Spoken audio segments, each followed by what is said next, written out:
अवधूत चिंतन श्री गुरुदेव दत्त. श्री स्वामी समर्थ. तुम्हा सर्वांचं आपल्या चॅनलमध्ये खूप खूप मनापासून स्वागत. आजच्या व्हिडिओमध्ये आपण एक महत्त्वाच्या टॉपिकवर बोलणार आहोत की आपण देवघरात रोजची देवपूजा करतो. कोणी कोरडी देवपूजा करतं, तर कोणी व्यवस्थित देवासमोर शांत बसून देवपूजा, मंत्र, स्तोत्र, आरत्या सगळं करत असतो. काही ना काही आपण नैवेद्य दाखवत असतो. काही घरात खूप छान पद्धत आहे. अगदी चहा जरी केला तरी तो महाराजांसमोर ठेवला जातो. वरण भात, भाजी, चपाती, बेसन भाकर काहीही बनवलं तरीही महाराजांना ते ठेवलं जातं.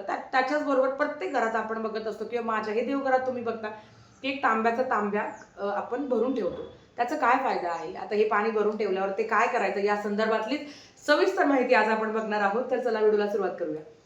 सगळ्यात आधी देवघरात तांब्या भरून का ठेवतात? कुठलीही सेवा करत असताना, कुठलीही सेवा, देवाची आरती म्हणा, एखादं मंत्र जप करा, आपण काय करतो?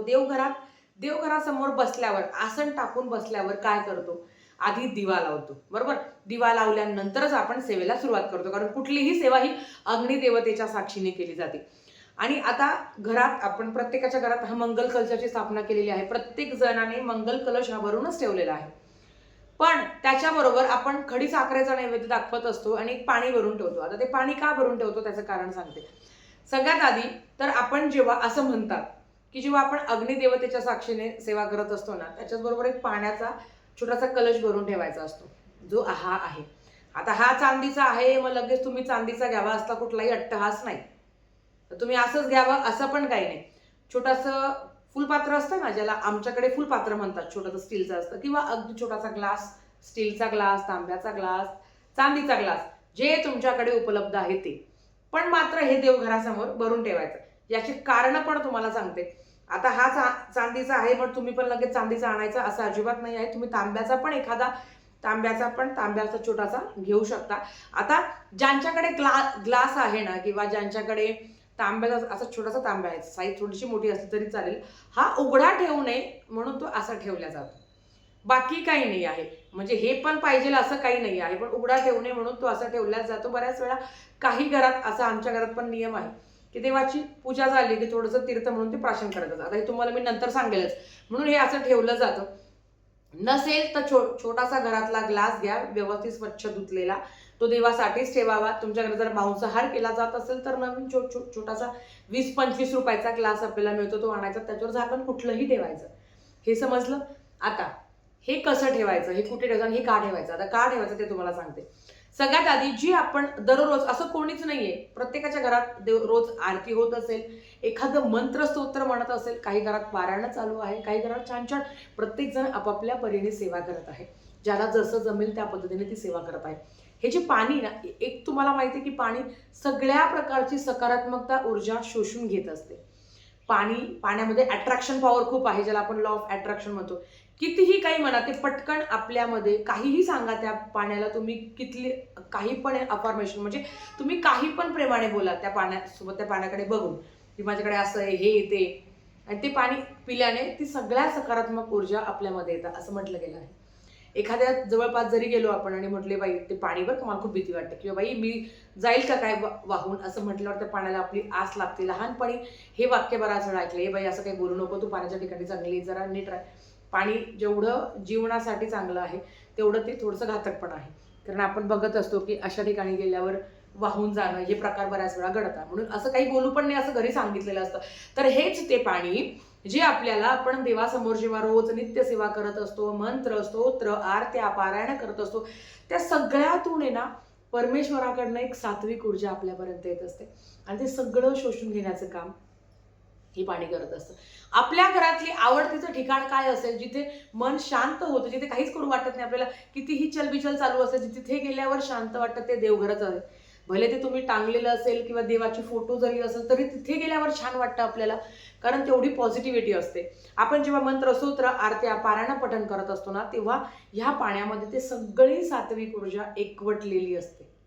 आता मग देवाकडे तुम्ही बसून रडलात तरी पण ती ऊर्जा याच्यामध्ये येणार आहे, किंवा चांगली प्रार्थना केली किंवा कोणाबद्दल निंदानालस्ती जरी केली, कारण बऱ्याच लोकांना ती सवय असते, देवासमोर बसलं की याचंच होऊ दे त्याचंच होऊ दे, असं तर कोणाचं काही होत नाही, त्याचं काम म्हणतात ना, ती फेड आपल्याला मिळतच असते आज ना उद्या.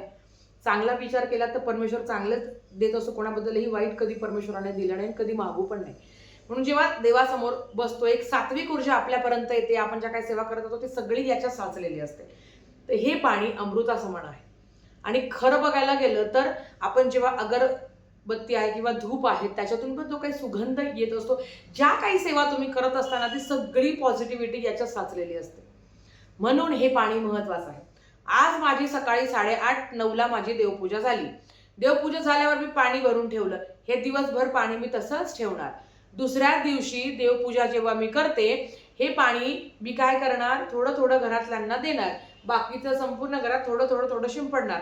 आता खरं सांगू का, हे पाणीच इतकं आहे ना, माझ्या घरात इनमीन 4 जण आहे, आम्ही 4-5 जण, त्या 4-5 जणांना तीर्थ तीर्थ म्हणून पाणी दिलं जातं. कधी कधी असं होतं की मुलं संध्याकाळी रामरक्षा वगैरे पठण केली जाते, मग त्यांना ते तीर्थ म्हणून पण मी देत असते, थोडंसं देते, बाकीचं ते मी तसंच ठेवते, दुसऱ्या दिवशी ते देते. एक शिस्त घराला लागलेली आहे. घरातले जेव्हा कोणी सकाळी येतं, कोणी दुपारी येतं, कोणी रात्री येतं, प्रत्येकाला थोडं थोडं पाणी देते.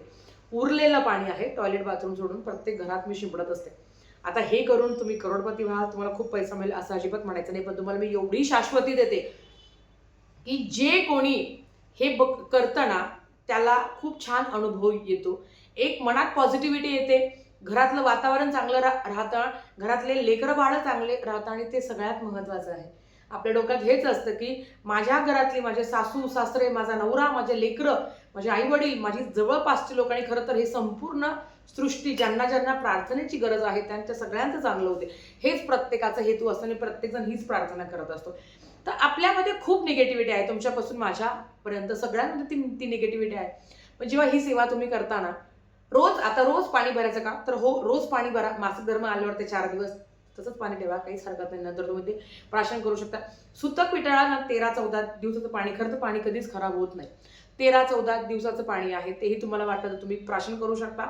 समजा आज सेवा झाली, अचानक सुतक आलं, विटाळ आला, तर हे पाणी तुम्ही तसंच ठेवू शकता. तुम्हाला वाटलं तर ते तुम्ही प्या. कारण नदी काठातून जे काही आपल्याला पाणी येतं, जे धरणातून पाणी येतं, ते काही असं काही ताजं नाही राहत. 12-13 पाणी हे कधी खराब होत नाही. तुम्हाला वाटलंच की खूपच आता विटाळाचं, आणि काय होतं ना, आपल्या मनात पडतं बाई परी इतका 13 दिवस घरात विटाळ होता, ते कुठं ते पाणी प्यायचं. अशा वेळेस तुम्ही ते कुठल्याही स्वच्छ झाडाला ते पाणी टाकून देऊ शकता, परत नव्याने सुरुवात करू शकता. मासिक धर्माचे 4 दिवस आहे, तुमच्याकडे कोणी पाणी बदलणार नाही आहे. 4 दिवस ते विटाळाचं पाणी आहे. घरात काही घरात खूप नियम अटी पाळले जातात की चल बाबा ते विटाळाचं पाणी ते नको प्यायला, खरंच असं काही नसतं, पण तरी पण आपल्या मनातली शंका. मग अशा वेळेस काय करायचं, ते पाणी घ्यायचं, तुम्ही झाडांना टाकून देऊ शकता, नंतर तुम्ही पाणी पिऊ शकता. पाणी कधीही दूषित होत नाही. विटाळ बाई कधीही विटाळलेली नाही आहे. जी आपलाच म्हणजे बाई ही साक्षात आई आहे, जगदंबा आहे, ती कधीही विटाळशी होत नाही. पण काही घरात हे नियम असतात, प्रत्येकाने आपापले नियम पाळावे. पण हा छोटासा उपाय आहे, नक्की तुमच्या आयुष्यात हा बदल घडून आणेल, याची मी तुम्हाला गॅरंटी देते. ही करून बघा. कारण जे काही जीव तोडून सेवा करत असून आपण म्हणतो की आपल्यात येईल का ती सेवा, आपल्यात ती सात्विकता येईल का? परमेश्वरा एवढी सात्विकता किंवा आपले जे काही गुरु आहेत त्यांच्या एवढी सात्विकता कोणालाच येणार नाही. आपलं मन चंचल आहे, चलबिचल इकडे तिकडे फिरत असतं, पण ते स्थिर व्हावं. ज्या काही सेवा आपण करत आहे ना, ही पाण्याद्वारे. बघा, तारक मंत्राचं पाणी आपण सगळेजण अखंडपणे ही सेवा करतो. तारक मंत्राचं एक पाणी घेतो, त्याच्यावर हात ठेवतो, छानपैकी तारक मंत्राचं पठण करत असतो, ते पाणी आपण प्राशन करतो. काय होतं बघा, मिरॅकल रिझल्ट येतो. तुम्हाला जर ही सेवा हवी असेल तर नक्की सांगा, कारण मी सांगेल ते तुम्हाला अनुभवासहित सांगेल. जर तुमची इच्छा असेल तर मला सांगा, मी नक्कीच त्या संदर्भात पण व्हिडिओ करेल. पण हे तुम्ही करा. आता ताई आम्ही हॉलमध्ये ठेवू शकतो का? ठेवू शकता. तुम्ही देवघरात ठेवू शकता, हॉलमध्ये महाराजांची मूर्ती आहे, फोटो आहे, तिथे ठेवू शकता, हरकत नाही. पण तुम्ही करा, खूप छान वाटतं हे करून. एक शिस्त लागते, वळण लागते, आणि हे पिऊन आपल्यात नक्कीच बदल होण्यास मदत होते, यात काही शंका नाही.